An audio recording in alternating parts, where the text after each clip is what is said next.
Hello साथियों, नमस्कार। स्वागत है आपका। कैसे हैं आप सब? उम्मीद करते हैं आप सभी अच्छे होंगे। दोस्तों, आज के इस वीडियो में हम बात करेंगे भारत में सबसे छोटा क्या है, सबसे बड़ा क्या है। ऊंचा नीचा को लेकर बड़े महत्वपूर्ण सवाल यहाँ पे हम लोग करने वाले हैं। जैसे भारत में सबसे ऊंचा बांध कौन सा है, सबसे सर्वोच्च सम्मान कौन सा है। ऐसे करके बहुत सारे सवाल आपसे पूछता है आपके एग्जाम में और आप गलत कर देते हैं। तो आज इसी का एक और पार्ट हम आपके सामने लेकर आए हैं, जहां पर हम चीजों को विस्तार से जानने वाले हैं। ठीक है, आइए शुरू करते हैं। पहला सवाल आपके स्क्रीन पर है, भारत का सबसे बड़ा भारतीय संग्रहालय कौन सा माना जाता है? तो आसान है, ये कई बार आपसे पूछा भी गया है। उत्तर हो जाएगा भारतीय संग्रहालय कोलकाता। यहां पर आप चाहें तो इसे टिक कर सकते हैं बड़े ही आराम के साथ। ए विकल्प सही होगा। भारतीय संग्रहालय भारत का सर्वश्रेष्ठ संग्रहालय है। इसमें प्राचीन वस्तुओं, युद्ध सामग्री, गहने, कंकाल, मम्मी, जीवाश्म और मुगल चित्र आदि दुर्लभ संग्रह इसमें है। यह आपको याद रखना है। इसकी स्थापना दथानियल वॉलिक नामक डेनमार्क के वनस्पति शास्त्री ने 1814 में की थी। यह एशिया का सबसे पुराना और भारत का सबसे बड़ा संग्रहालय कहा जाता है। ठीक है, भारत की सबसे लंबी सड़क इनमें से कौन सी है? उत्तर की बात करेंगे NH44। ये जो आपके पास लिखा हुआ है, राष्ट्रीय राजमार्ग 44 भारत का सबसे लंबा राजमार्ग है। यह उत्तर में श्रीनगर से आरंभ होकर दक्षिण में कन्याकुमारी तमिलनाडु में समाप्त होता है। भारत का सबसे लंबा बांध कौन सा माना जाता है? तो उत्तर की बात करेंगे, लंबा पूछा है, हीराकुंड बांध।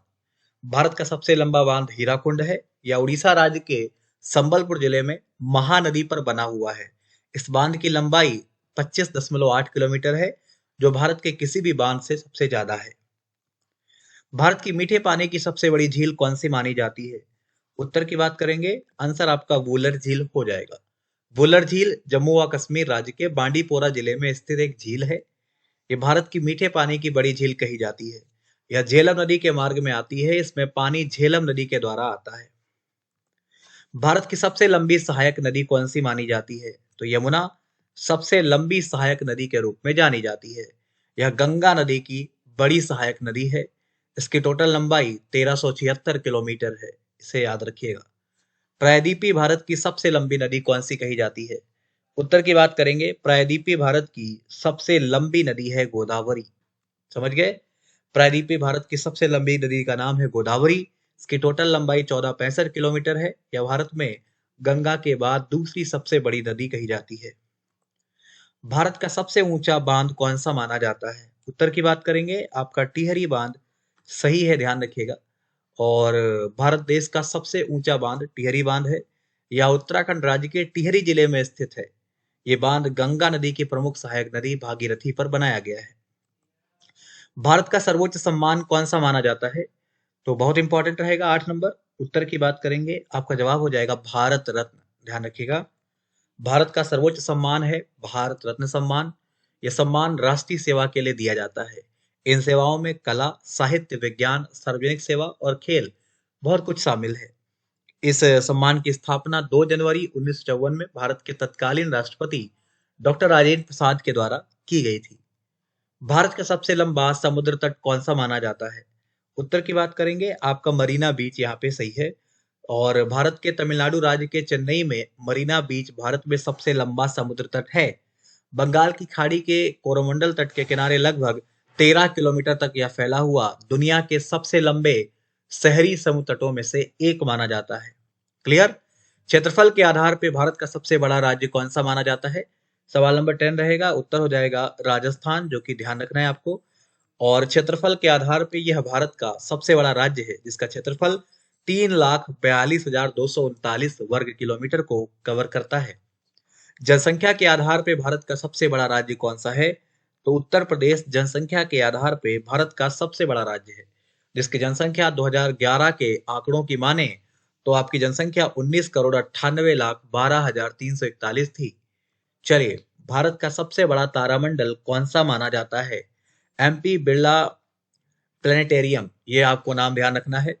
MP बिरला तारामंडल भारत के पश्चिम बंगाल राज्य के कोलकाता में स्थित एक एरोस्पेस केंद्र और कोलकाता का तारामंडल संग्रहालय है। यह एशिया का पहला और विश्व का दूसरा सबसे बड़ा तारामंडल भी कहा जाता है। भारत की सबसे ऊंची मूर्ति कौन सी मानी जाती है? जवाब की बात करेंगे, स्टैचू ऑफ यूनिटी नाम तो सुना होगा। इसका प्रारंभ 31 अक्टूबर 2013 में हुआ था। इसका उद्घाटन 31 अक्टूबर 2018 में हुआ। इसकी ऊंचाई 182 मीटर है। डिजाइनर राम विश्वतार माने जाते हैं। स्टैचू ऑफ यूनिटी भारत के प्रथम उप प्रधानमंत्री तथा प्रथम गृह मंत्री वल्लभ भाई पटेल को समर्पित एक स्मारक है जो भारतीय राज्य गुजरात में स्थित है। प्रधानमंत्री नरेंद्र मोदी ने 31 अक्टूबर 2018 को सरदार पटेल के जन्म दिवस के मौके पर इस विशालकाय मूर्ति का उद्घाटन किया था। यह विश्व की सबसे ऊंची प्रतिमा है, याद रखिएगा। भारत में सबसे अधिक वर्षा वाला स्थान कौन सा माना जाता है? उत्तर हो जाएगा मासिन राम। मासिन राम मेघालय के ईस्ट खासी हिल्स जिले में स्थित एक गांव है। ध्यान रखिएगा, ये मेघालय के खूबसूरत जगहों में से एक गिना जाता है। यहाँ साल के अधिकांश समय वर्षा ही होती रहती है। आइए, सबसे बड़ा प्राकृतिक बंदरगाह कौन सा है? सबसे बड़ा प्राकृतिक बंदरगाह आप मुंबई को मानते हैं। मुंबई पोर्ट भारत का एक प्राकृतिक पोर्ट है। वही मुंबई के ही दक्षिण में बना हुआ जवाहरलाल नेहरू पोर्ट यानी नाहवा सेवा पोर्ट भारत का सबसे बड़ा कंटेनर पोर्ट है। आपको ये ध्यान रखना है, ठीक है, क्योंकि भारत का आधे से ज्यादा कंटेनर यहीं से एक्सपोर्ट किया जाता है। भारत में सबसे लंबी तटरेखा वाला राज्य कौन सा है? भारत में सबसे लंबी तटरेखा वाला राज्य अगर पूछेगा तो आपका उत्तर हो जाएगा गुजरात।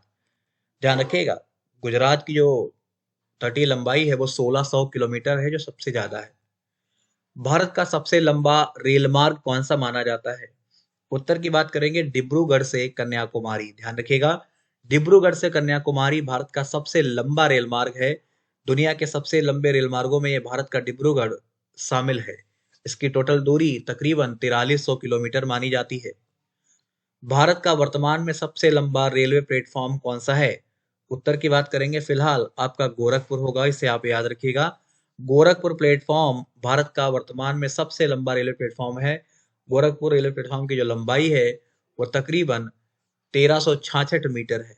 इसे भारत ही नहीं, दुनिया का सबसे लंबा रेलवे स्टेशन माना गया है। क्षेत्रफल के आधार पे भारत का सबसे छोटा राज्य कौन सा है? 19 के उत्तर की बात करेंगे, आपका गोवा सही। गोवा क्षेत्रफल के हिसाब से भारत का सबसे छोटा राज्य है। पूरी दुनिया में गोवा अपने सुंदर समुद्र के किनारों और प्रसिद्ध स्थापत्य के लिए जाना जाता है। जनसंख्या के आधार पे भारत का सबसे छोटा राज्य कौन सा है? उत्तर की बात करेंगे, सिक्किम हो जाएगा भाई। जनसंख्या के आधार पे भारत का सबसे छोटा राज्य है सिक्किम, जिसकी राजधानी थी गंगटोक। सिक्किम जनसंख्या की दृष्टि से जब आपकी जनगणना हुई थी तो 6,10,577 इसकी जनसंख्या थी, ठीक है। भारत में सबसे ज्यादा दूरी तय करने वाली ट्रेन कौन सी मानी जाती है? उत्तर हो जाएगा विवेक एक्सप्रेस। देश की सबसे लंबी दूरी की जो ट्रेन है उसे विवेक एक्सप्रेस कहते हैं। यह डिब्रूगढ़ कन्याकुमारी विवेक एक्सप्रेस उत्तर पूर्व से दक्षिण को जोड़ने का कार्य करती है और टोटल जो इसकी लंबाई है 4234 किलोमीटर की दूरी तय करने में 3 दिन से ज्यादा का वक्त लेती है। याद रखिएगा, बड़ा इंपॉर्टेंट है। भारत का सबसे बड़ा हवाई अड्डा कौन सा माना जाता है? Indira Gandhi international airport. ध्यान रखिएगा, इंदिरा गांधी इंटरनेशनल एयरपोर्ट जो है वो भारत का सबसे बड़ा हवाई अड्डा है। यह नई दिल्ली में स्थित है। इसका नाम पूर्व प्रधानमंत्री इंदिरा गांधी के नाम पे रखा गया है। भारत का सबसे बड़ा मंदिर कौन सा माना जाता है? उत्तर हो जाएगा रंगनाथ स्वामी मंदिर। ध्यान रखिएगा, भारत का सबसे बड़ा मंदिर दक्षिण भारत के राज्य तमिलनाडु के तिरुचिरापल्ली शहर में स्थित है। इसे श्री रंगनाथ स्वामी मंदिर के नाम से जाना जाता है। भारत की सबसे बड़ी जेल कौन सी है? सवाल नंबर 24। उत्तर हो जाएगा ए, मतलब तिहाड़ जेल। ध्यान रखिएगा, ठीक है। तिहाड़ जेल दिल्ली भारत में एक जेल परिसर है और दक्षिण एशिया में जेलों का सबसे बड़ा परिसर है, याद रखें। भारत में वीरता का सबसे बड़ा सम्मान कौन सा माना जाता है? तो भारत में वीरता का सबसे बड़ा जो सम्मान है वह कौन सा माना जाता है? सवाल नंबर 25 है। उत्तर हो जाएगा आपका यहाँ पे बी। आप इसे ध्यान रखिएगा, परमवीर चक्र है जो है वो वीरता के लिए सबसे बड़ा पुरस्कार है, ठीक है। तो ये आपका दूसरा पार्ट था जिसमें हम लोगों ने बहुत ही महत्वपूर्ण सवालों की बात की है जो आपके एग्जाम के लिए बहुत ज्यादा जरूरी है। उम्मीद करते हैं आपको अच्छा लगा होगा, पसंद आया होगा। अगर पसंद आया है तो प्लीज वीडियो को लाइक, शेयर और सब्सक्राइब जरूर कीजिएगा। इसके अतिरिक्त में अगर आप अभी तक एओसी के बारे में लिखा हुआ है यहाँ पे परमवीर चक्र के बारे में, इसके अतिरिक्त अगर आप अभी तक अनअकैडमी से जुड़ नहीं पाए हैं तो नीचे वीडियो के डिस्क्रिप्शन में लिंक होगा जहां से आप जुड़ सकते हैं। और सबसे इंपॉर्टेंट है, यहाँ पे आपका मेगा स्कॉलरशिप टेस्ट हो रहा है 27 फरवरी को। अगर आप इसको ज्वाइन करते हैं और इसमें भाग लेते हैं तो आपको बहुत सारे उपहार जीतने का अवसर मिलेगा। रैंक 1 वाले को लैपटॉप, 2 से 6 वाले को स्मार्टफोन, 7 से 16 वाले को एयरपोर्ट्स और बहुत कुछ यहाँ पे आपको इनाम मिलने वाला है। लिंक मैं नीचे वीडियो के डिस्क्रिप्शन में दे दूंगा जहां से आप ये टेस्ट दे पाओगे। इसके अतिरिक्त में अगर आप अनअकैडमी प्लस ज्वाइन करते हैं तो टॉप एजुकेटर से पढ़ने का मौका मिलता है। यहाँ पे आप एसएससी और रेलवे का कॉम्बो प्लस ज्वाइन करना चाहें तो कर सकते हैं, जिसके लिए प्राइस नीचे दिए गए हैं। सिर्फ रेलवे का ज्वाइन करना है तो आपको कोड यूज करना है दीपक सिंह YT10 और जुड़ जाना है आज ही प्लस पे और एक नई शुरुआत करते हैं। चलिए जल्द मिलेंगे किसी नए वीडियो के साथ कुछ नए टॉपिक को लेकर। अभी के लिए इतना ही। धन्यवाद, नमस्कार, बाय बाय।